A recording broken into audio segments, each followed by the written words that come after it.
नमस्ते मंडळी. कधी अशी होते की आपण सगळ्यांसाठी जगतो म्हणून पण स्वतःसाठी जगायचं राहून गेलं असे आपल्याला वाटत असते. प्रत्येक महिलेला वाटत असेल कदाचित, आणि हे खूप उशिरा समजून येते. पण परिस्थितीबद्दल कधी वाईट वाटून घेऊ नका, कारण जो टाईम निघून गेला तो परत येणार नाही. म्हणून आपण जिथे आहात त्या पलीकडे जाण्याचा प्रयत्न करा. प्रयत्न कधीही अयशस्वी होत नाही. आपण त्याच्यातून काहीतरी शिकत असतोच. आणि ज्यांनी तुमची धडपड पाहिली त्यांनाच तुमची किंमत आणि तुमचं यश याची किंमत समजेल, त्यांनाच समजणार आहे. इतरांसाठी तर तुम्ही फक्त नशीबवान असता. म्हणून निघून गेलेला क्षण कधीच परत येत नाही. जे होऊन गेले त्याच्यातून बाहेर पडा आणि तुम्ही जे करू शकता ते करण्याचा प्रयत्न करा. कारण याचा विचार करा, नवीन पुस्तकं वाचा, त्याने तुमचं मन शांत राहते. अतिविचार करण्याची जी आपली सवय असते, ओव्हर थिंकिंगची, आपली सवय कमी होते. म्हणून स्वतःला बिझी ठेवा.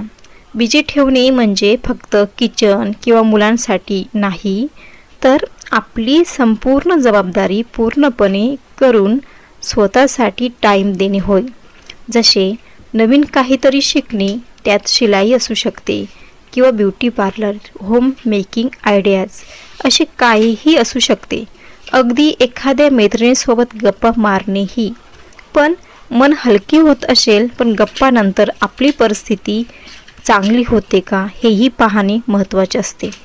कधी आपण खूप आपलं म्हणून मन मोकळं करतो, मैत्रीण समजून, आपली जवळची समजून, पण त्या गोष्टी तिच्या पुरत्या राहतात का याही बघाव्यात, की सगळीकडे पसरतात हेही पाहावे. आणि असं होत असेल तर स्वतःची मैत्री बना. कारण कोणी चांगलं म्हटल्यामुळे मी चांगली होत नाही किंवा ठरत नाही, किंवा कोणी वाईट म्हटल्यामुळे मी वाईट ठरत नाही. आपण कसे आहात हे ज्याचं त्याला पक्क माहीत असतं, आणि माहीत असलं पाहिजे. म्हणजे माणूस आपण निर्भय होतो. त्यासाठी स्वतःचीच ओळख स्वतःला व्हावी लागते. माझ्याही मनात कधीतरी येतच ना, की पगार नाही, इन्क्रिमेंट नाही, प्रमोशन नाही, निवृत्ती तर नसतेच महिलेला, आयुष्यभर विना मोबदला काम. तरीही विचारलं जातं की तुम्ही घरी बसून काय करता. यावर प्रत्येक स्त्रीचं मन दुखत असेलच की. आणि याचा काही फायदा होत नसेल, मग अशा गोष्टींकडे इग्नोर करा. कारण निसर्गाने वेदना सहन करण्याची ताकद ही त्याच्याऐवजी तिलाच जास्त दिली आहे. म्हणून ज्या निगेटिव्ह गोष्टी असतात त्यांच्याकडे जाणून बुजून दुर्लक्ष करा. स्वतःला समजू द्या की जेव्हा सगळं घर रडत असतं तेव्हा तुम्ही सावरता. जेव्हा घरभर पसारा होतो तेव्हा तुम्ही एकट्याच आवरता. राहून जातं या सगळ्यात स्वतःला भेटणं, केस विचारणं, लिपस्टिक लावणं आणि पावडर लावून नटणं. तुमचं हसणं महत्त्वाचं कळू द्या. डोळ्याखाली काळे डाग, चेहऱ्यावरती रिंकल्स, पांढरे झालेले केस आणि गालावरती पिंपल्स असू द्या हो. एक धाडशी आई आहात तुम्ही. साऱ्या जगाशी लढता. एका वेळी एक नाही तर 10 कामं करता. या घाईत तुमचा मोर्चा कधीतरी स्वतःकडेही वळू द्या. तुम्ही सुंदर आहात हे स्वतःला कळू द्या. स्ट्रेस, टेन्शन, कामाचा तणाव हा हवाच असतो का आपल्याला? प्रमोशन नाही, किराणा संपत आलाय, त्याचं अलगच टेन्शन असतं. वाढदिवस, ॲनिव्हर्सरी सारं लक्षात ठेवतो आपण.